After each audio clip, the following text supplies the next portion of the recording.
I'm Patrick Morgan. This is video number 2, where I explain the creating philosophy principles. There are also 5 videos in which I share the reasons why you should join my creators class. Same. I'll explain more about that in a second. This is video number 2, and the principle for this one is your results come from who you're being.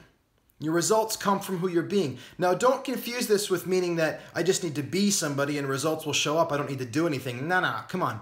Every result is preceded by an action, so you have to obviously do stuff. Well, maybe it's not obvious to everybody. For me, it's obvious you have to do something. There has to be action for a result to occur. But I'm saying on top of that, which should be obviousness, is that the true cause of the effectiveness of those actions, which thus is the true cause of the results, where the results really come from, is who you're being. Who are you being when you take that action? Who are you being that creates and drives that action?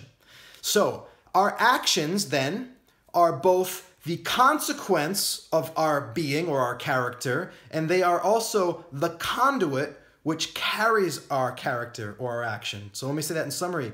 Our actions are both the consequence of our character and the conduit for our character. This is how our being is the source of our results. Let me explain in more detail what I mean by that. So all of the actions that we take that produce the results, right, the things that we do, they all emerge from who we're being. Case in point, I was in conversation with a gentleman today who was taking the action of delaying his action on doing things, delaying action on putting something out there in the world, delaying action on asking, delaying action on making a commitment, and that his act, it's a little bit confusing because his act was the delaying of taking action. But to delay action is an action in and of itself. And so it was an action that was occurring, not intentionally, but it was still an action that was occurring, and it was occurring because of who he was being. And who was he being? He was being somebody that subconsciously had the identity, I am reckless, I am frivolous. Some idea, maybe a parent or an adult figure gave him when he was young, and he took it on unconsciously and just habitually believed it.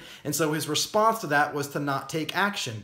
So his non-acting was the action of the identity, the idea, the beingness, I am frivolous and I am reckless.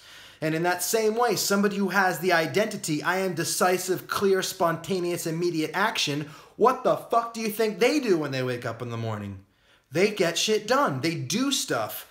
And so there's one person taking certain actions and one person's not taking certain actions. And that difference is the result, immediate, spontaneous, emergent result, not the cognitively intended result, but just the automatic result of their being.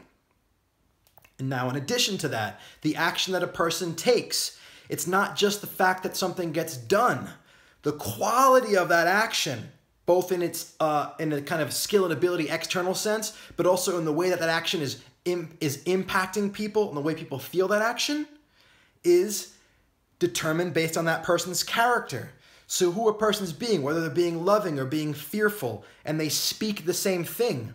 The action of speaking is a conduit for that person's energy, whether they're coming from an intentionally loving place or an intentionally fearful place, or they're trying to get something from you or give something to you. We can feel it. And it's not just in a person speaking. We can feel it through third-party things, versions of it, like marketing copy and music and anything that's a creation of ours. It carries in it the quality of our being. Everything that we create carries the quality of our being that we were coming from when we took the actions to produce it. It lives inside the things that we speak and make and write. So every action is the consequence of our being because we're acting based on who we're being. And it's the conduit. Our action, our doing is the conduit through which people experience who we are and who we think we are. You can't trick the system. And so who we're being is so consequential, it's so important because it generates our actions, which are what produce results at the last stage, of course, and our being is what people feel and where their decisions are really being made on, right? They want to feel us and where we're at, what our intentions are. How much can I trust this person? How much am I willing to follow them? That matters more than the action itself, and action does matter.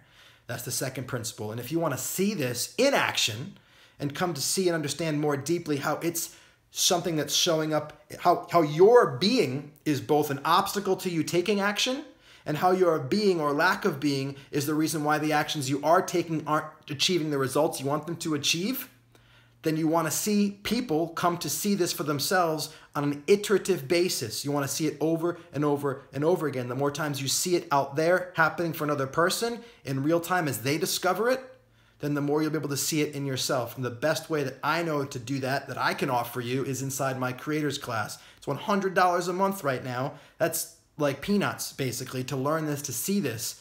And you can join and you can be part of this on a monthly basis, and you can grow in your capacity to see how your being is creating your results and how you can bring your being up. I'll see you in the next video. Today is the perfect day for you to create who you are. You are so loved and you are so powerful. And I am so loving you simply for your being here. I will talk to you soon.